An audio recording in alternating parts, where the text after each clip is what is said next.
Fake it till you make it. I think we all might have heard that before. But how much of it do we do consciously and how much we don't realize that we're doing? My name is Mike. And it's Yuen. Welcome to the Imperfect Clinician.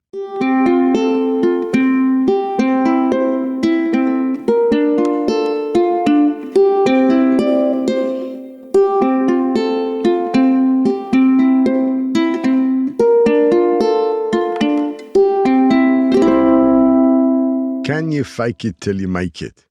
What do you mean by that? Well, the idea for this episode, I think, came from looking at others and looking at myself, starting in a new position, a new job, or even straight after uni. Yeah. To see that you are trying to position yourself as more knowledgeable and better than you actually are at that point. And I noticed that when you arrive in a new role or new environment even, you sometimes try to be better than you actually are. So what I'm trying to say by that is you want to present yourself as more knowledgeable, more skillful. And I think that this attitude and this approach in some circumstances can allow you to sort of grow into the role. So do you mean fake it in terms of the clinical perspective or in terms of your competencies? Or do you think it's more the confidence?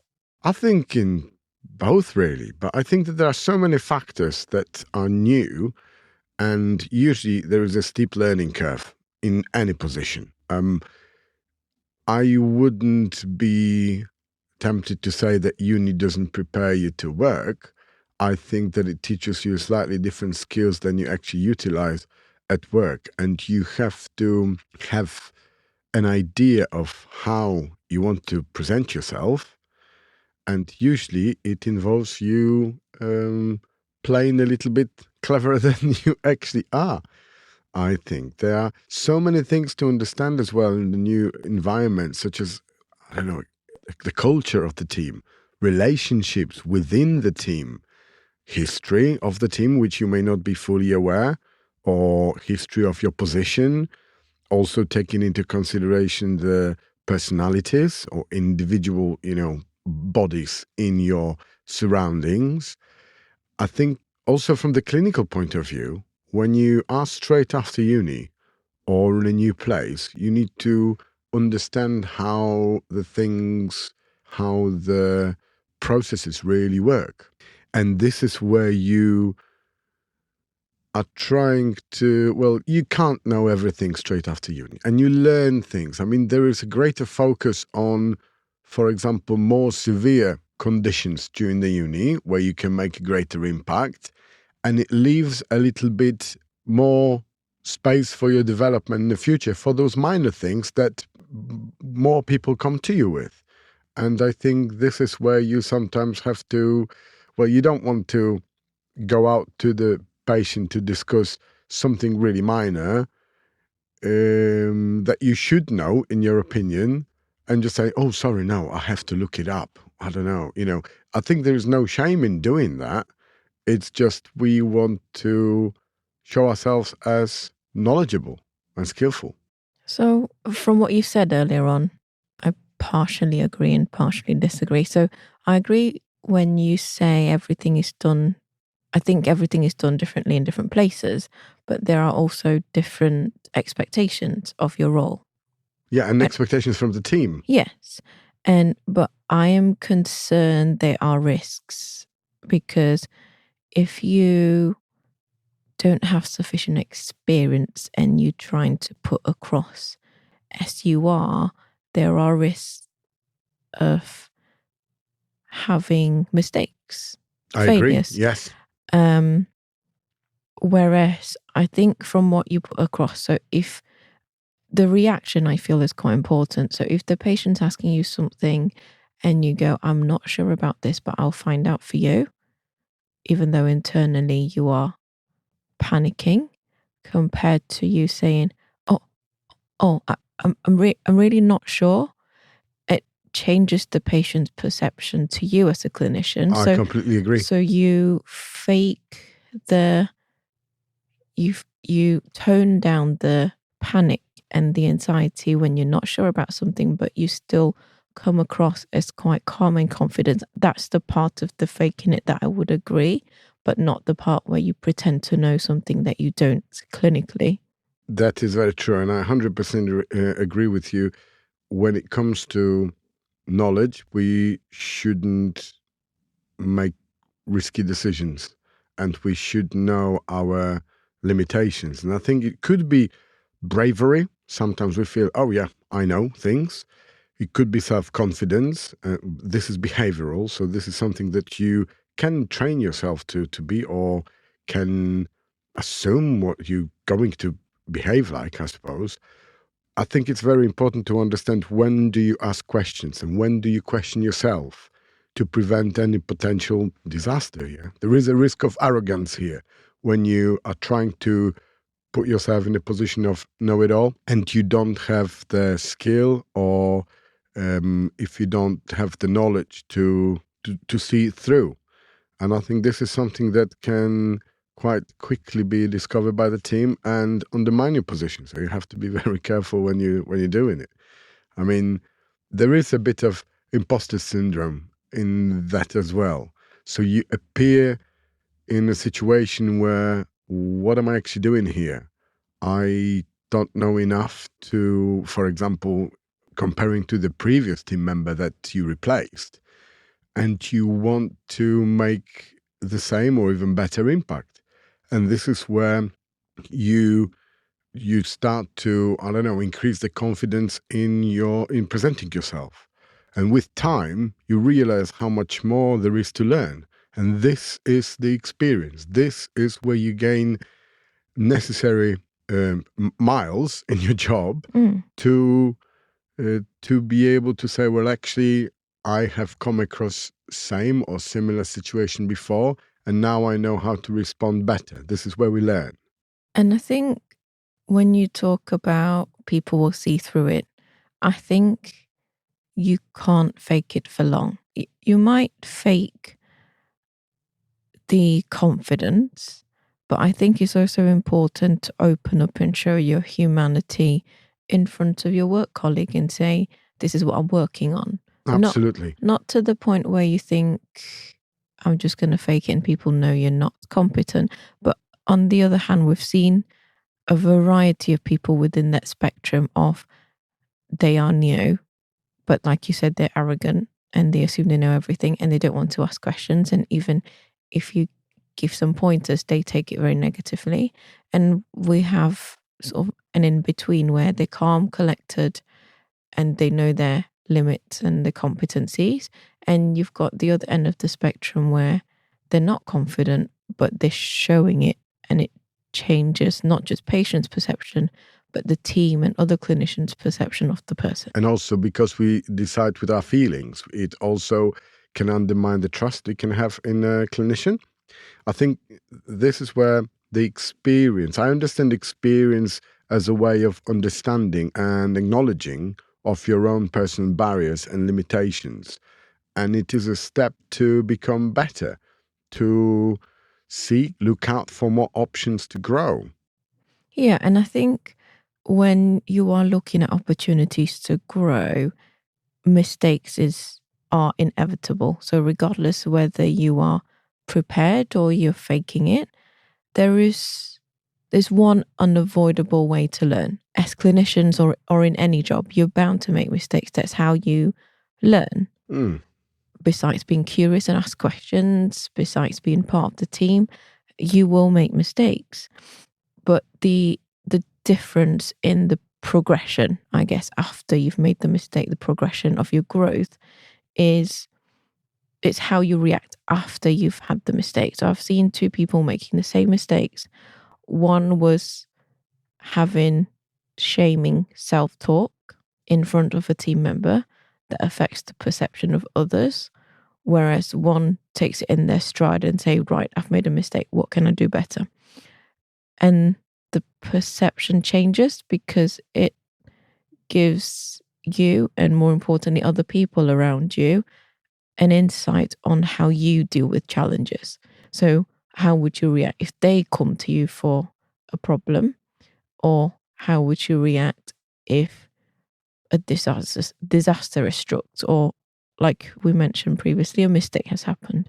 Okay, so how about you now? What happened when you first started being a pharmacist or a manager or a leader? I don't know, pick one, whatever, whichever you want to go for. Sorry, how do I? What happened when you first started? How did you feel? Did you feel that you're faking it till you make it? I was faking the calmness because I was very nervous internally, but I knew I didn't want to show that. Two parts, because it will affect other people's perception, but more importantly, if I am showing that I'm nervous, I'm actually more nervous internally. So Amy Cuddy in TED Talk mentioned about how body language affects our confidence. So how people sit before the interview affects how they interview. So if you crouch forward, open, it affects how you feel internally. In some ways, your body will trick your brain into that. So even though I was very nervous, I was trying to do like stand up straight, not crouch, breathe, making sure that I do that. Even though I'm very, very nervous, I am trying to fake the confidence as much as I can, but not from the clinical perspective, but more from the confidence. More as I am trying to repeatedly tell my brain, you're going to be calm, you're going to be calm, like a mantra. Okay. And then with experience, it slowly becomes a normal thing. Well, I remember when I came to UK and I started working, I was considered to be quite probably rude, or maybe not rude as such, but impolite. I noticed a bit later on that I'm not thanking and pleasing and apologizing as often as I should, as it's, socially expected. Yeah, because it's understanding Coming the from culture. a different in Poland, you ask people, do that. Yeah. Do that for me. Yeah, you don't do that for me, please. Yeah. So that was a bit of a barrier at first, I believe. I wonder what happens in Poland if you say, do that for me, please, all the time. What would it be perceived as? I think you would be perceived as not that Authoritative? authoritative. Yeah, that's I think fair description. I think you would be considered as, oh, you are really shy.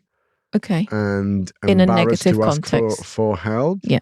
Okay. So that wouldn't put you in that confident manner that you would expect a clinician, leader, manager to be.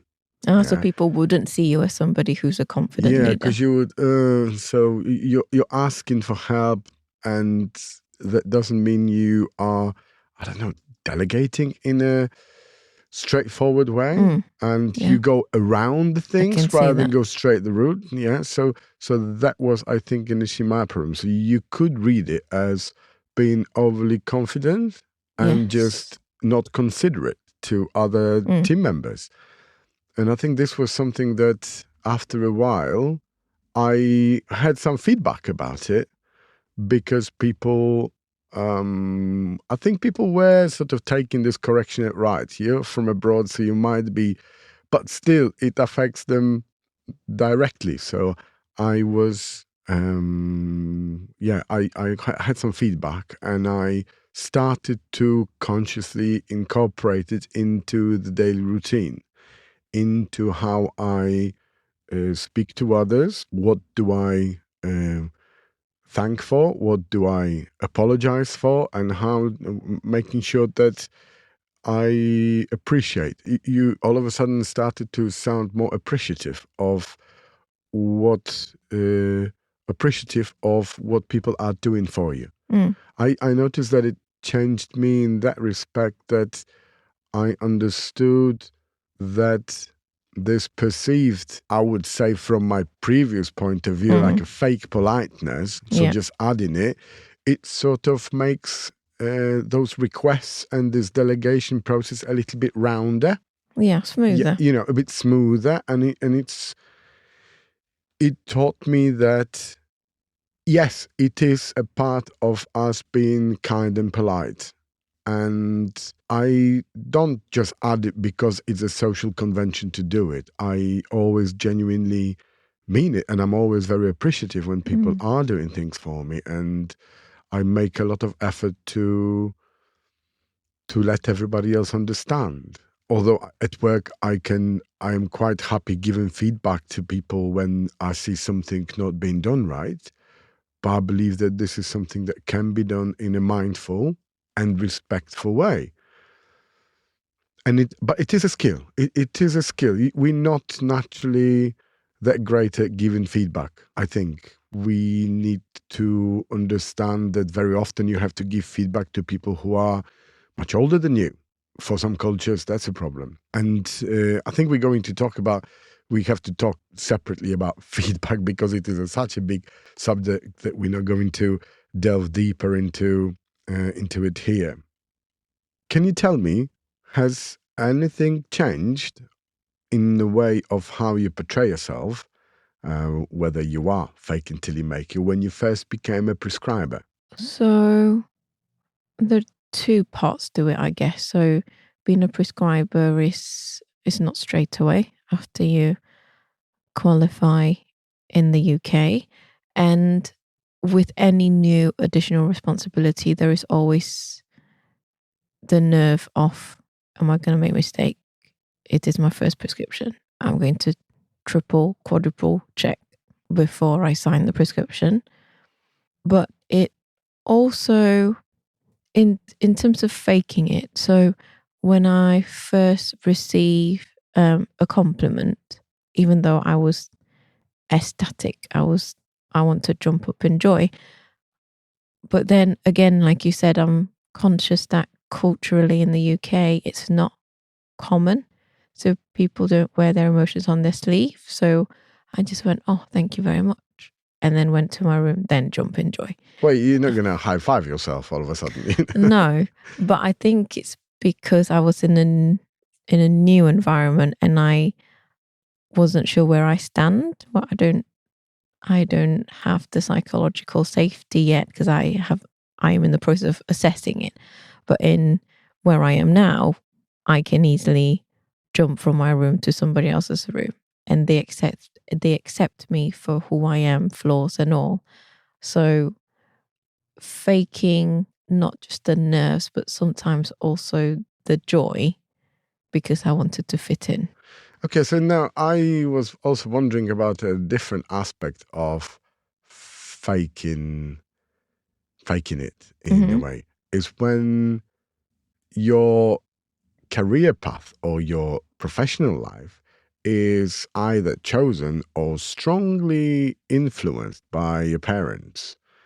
So can you grow into liking what you're going to do? Yes, or you do it to a point and then you get the confidence to leave the job and do the actual thing that you Okay, so it's more work enjoy. on yourself. Yes. Okay. Or do you think that in the career chosen by your parents, you are going to show it by being, I don't know, arrogant to others and just doing it because you're doing it, you have no other idea for what you want to do, and you just become very selfish and not very fulfilled clinician?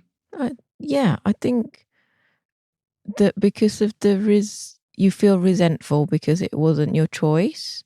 Perhaps you were not given the option. And plus, if you then move on to do a job that you don't enjoy and it's draining the life out of you, it's quite normal to be resentful, and perhaps you go into it and do a bare minimum and then you go. Yeah, true. Because you don't know what's the next step. It's quite scary to make the leap of faith to change into something else. And so you choose to stay, but by staying, it's training you, and you are blaming everybody else, including yourself. Okay, so now, and how about parenting? Babies don't come with a manual, especially for like the firstborn, and from the logistics point of view. So you adapt and just fake it. You put every effort to make the best of it because you don't want to be a bad parent. You want to respond to your baby's needs and to look after it properly. And you can't choose not to do it and instead, read up about it, because no matter how much you read up about it, the baby's still going to throw up on your back, when you're trying to make it, to settle it, I guess. So, I think with the first one, no matter how much you read, it will never going to be enough to prepare you. And even with the second and subsequent child, it's the dynamics different. So you still have to some extent, play by the ear and fake it, or maybe fake calmness when you're trying hard not to shout at them. Yeah, I completely agree. I must say that having a child is a big lesson of growing into the role. Yeah. Because no matter, unless you're a midwife that spends time with tiny babies all the time, you will struggle to be ready for everything that is going to come. I mean, there is a lot of unexpected factors, and you just have to play it by the ear, follow your feelings and emotions on how to respond to needs. What if the baby's poorly? How do you recognize it? When is it hungry? Is it unsettled? Is it teething? Is it not teething? Is it, getting up and bumped its head? You just have to do everything from what you feel is right, really. And what other situations can you think of that you fake? You fake it till you make it. I think one of them that springs to mind is driving. When you learn how to drive, you learn all the rules, and then you sort of get on the road yourself. And yes, you have some base knowledge, and you have, done enough to pass your driving exam. But this is not really enough to make you into a confident driver. And yeah, because it doesn't prepare you for the full. for everything. Yeah. It's impossible to be prepared for everything, and that's why when you sit in the car, you realize, well, actually, now I'm there. What am I doing? I'm on my own. There's no one to tell me where to turn, what to do, and what to press, and the situations can be quite difficult. So you have to learn quickly how to set the safety threshold for yourself to avoid any risks. You might be hurting somebody, and it's similar to the clinician's job in that respect. Apart from driving, you fake, I think, a lot of things in life. I mean, it's very tricky to fake emotions, because if somebody, unless you are a very good actor, you learn to read those quite early in life, and that probably stays with you. So it's difficult to fake emotions, but you can suppress the reactions. So not necessarily the emotions, they are very hard to find, but you can suppress the reactions to the events. And with life, it gets really tricky to fake emotions. And with age, you get better to mask it, just like how a child, has no filter. If you were a child, it is impossible for you to fake all the emotions. If you're angry, you're showing it. If you're upset, you're showing it. If you're happy, you're showing it as well. So maybe we are getting better, or we have the practice of hiding our emotions, and we're not wearing our hearts on our sleeve anymore. Does that make you less authentic?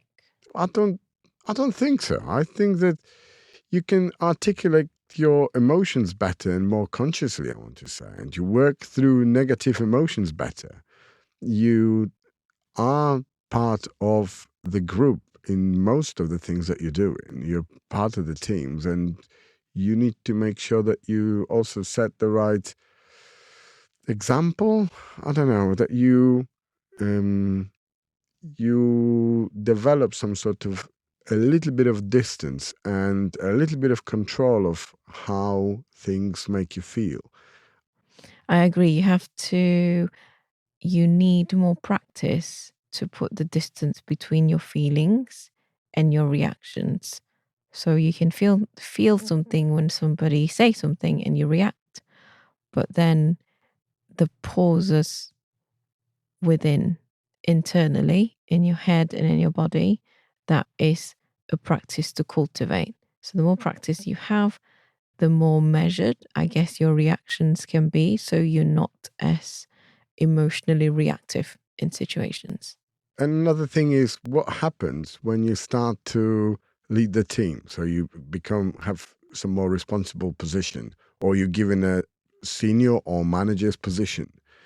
Do you put barriers, or do you slowly change the things in the team? Do you create a revolution, or you slowly progress into the evolution mode? How is it for you? I think for me, putting the barriers and dictating changes straight away have a poor, this is based on my experience, it's shown that it's quite poor in its ability to influence others. Because what I'm trying to do is to make sure that everyone believe in the change, or I should say majority of people believe in the change. I don't want to go in and dictate the change. I want to empower other people to do it alongside me. So, of course, there will be exceptions to this where changes have to be made swiftly because of ethically or morally incorrect behaviors. But I feel most of the time it's very important to understand the team, listen to them, and empowering them to do what is right and rewarding the behaviors that you want to see. So I think I'm more of an evolution, or I should say, a renovation type leader. So I go in, influence, and make changes because I want to engage with people around me. And I'm hoping that any difference that I have started will last even after I leave.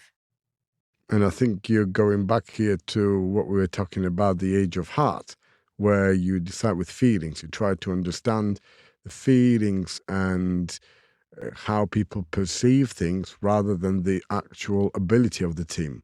And finding the correct behaviors and promoting those gets you a step ahead from the leaders that would, with a strong fist start to put their foot down and try to create a revolution, I guess. I agree. And I think what you said about ability, you can always develop ability. Yeah, you can teach the However, skill, you can learn the yes. skill. However, with emotions, if the emotions are not being dealt with, it will become a barrier to their progression, to how you want them or how they want themselves to grow. Mm. So there's one more thing that I was thinking about when we were preparing for this episode. Do you have to have a vision or purpose to fake it till you make it work? What do you mean by that? Well, I think that sometimes you start working in the position of a manager or a leader and you are new to the situation. So Mm-hmm. in the beginning, you might be a bit of an imposter here, and you might try to exert I don't know, or show your confidence to pretend that you know more than you actually know by then. And do you need to have a vision for the future for the team before you start with the team, or do you develop it, or do you create it when you know more about the team? Does fake it till you make it require a longer plan of how you're going to grow into your role as a leader?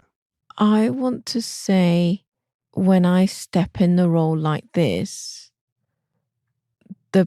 purpose of the team is generally already there, as in the purpose of the company or the organization or the people. But the fake it till I make it is a safety netting for myself to deal with the initial jitters until I build relationship with everybody else in the team, and then I empower everybody else and help with their growth, myself including, to work towards that purpose. Does it make sense? I think it does, yeah. I think it's quite difficult to know everything when you're starting a new job, and you need to have some base level of knowledge. I mean, you can take over the whole company and change the complete direction straight away. By why would you not want to explore what's already there? I mean, you have to prepare yourself somehow. If you want to make big changes, you don't go with the idea, right, in my opinion, we should be doing this, that, and the other. I don't care what's happened before me. This is what we're going to do from now on. But I think when you are doing that, you take away the learning opportunity of understanding what was good before and what can be improved on. So what can be good before is something that you can retain and learn, and what can be improved on is then your role to change the direction of. No, but then it makes you a bit of a gambler when you trying to exert your own power and your own vision on the people you don't know. So it is a big gamble for anybody who wants to start revolution in that power aspect of running the job. Yeah, and it's power over. I am the leader, Yes, hence I have power over you.